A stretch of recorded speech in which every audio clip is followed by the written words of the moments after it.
In an interview aired on Wednesday, United States President Joe Biden said his Russian counterpart Vladimir Putin is a killer and warned that he will soon face consequences for directing efforts to swing the 2020 United States presidential election in Donald Trump's favor.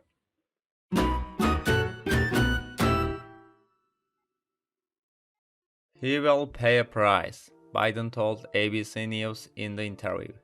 Asked when those consequences would come, he said, "We'll see shortly."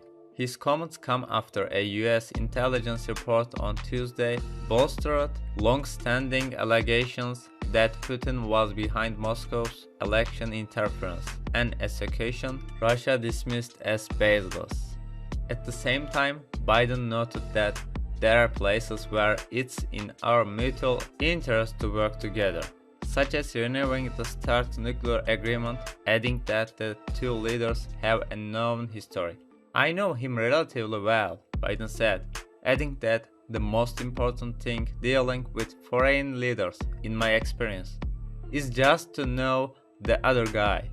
Asked if he thought Putin was a killer, he told ABC, "I do."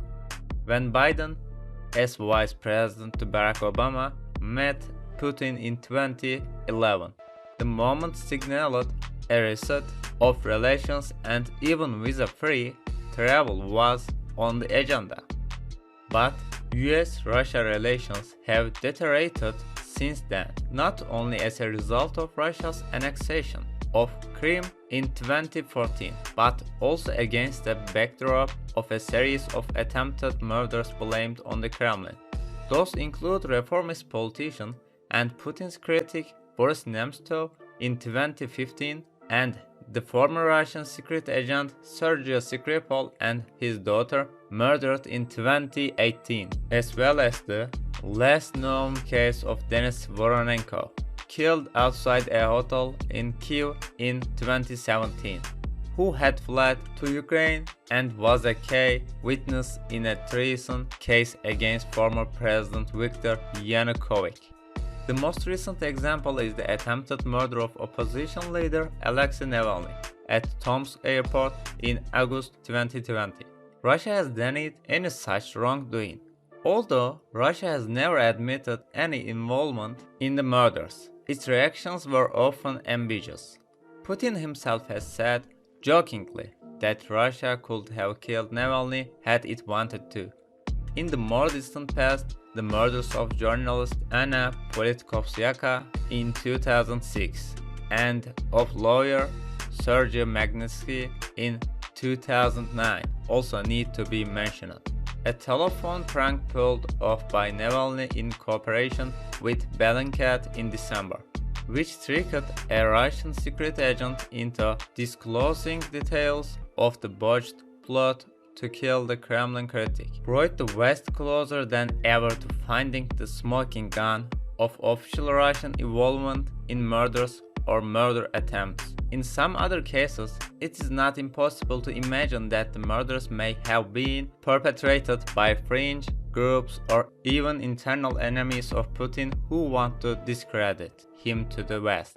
What remains certain is that Putin's Kremlin does not exclude political murders from its working methods. As former US ambassador to NATO Ivo Delder recently wrote, Biden has tasked the US intelligence community with assessing four of the most egregious allegations of Russian behavior: interference in the 2020 elections, paying bounties for the killing of US troops in Afghanistan, the poisoning of Navalny, and the SolarWinds hack of cyber networks. These assessments, Biden made clear, will provide the basis for determining the best response.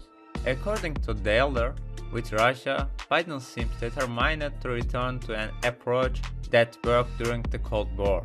He will engage Moscow whenever it is in the US interest to do so, as it's on arms control, climate change, non-proliferation, and other issues where Washington and Moscow may see eye to eye. But he will also oppose Russia whenever it engages in activities at home or abroad, that threaten US interests or core American values and exact a big price when it does, the former diplomat wrote. Thanks for watching. Take care of yourself.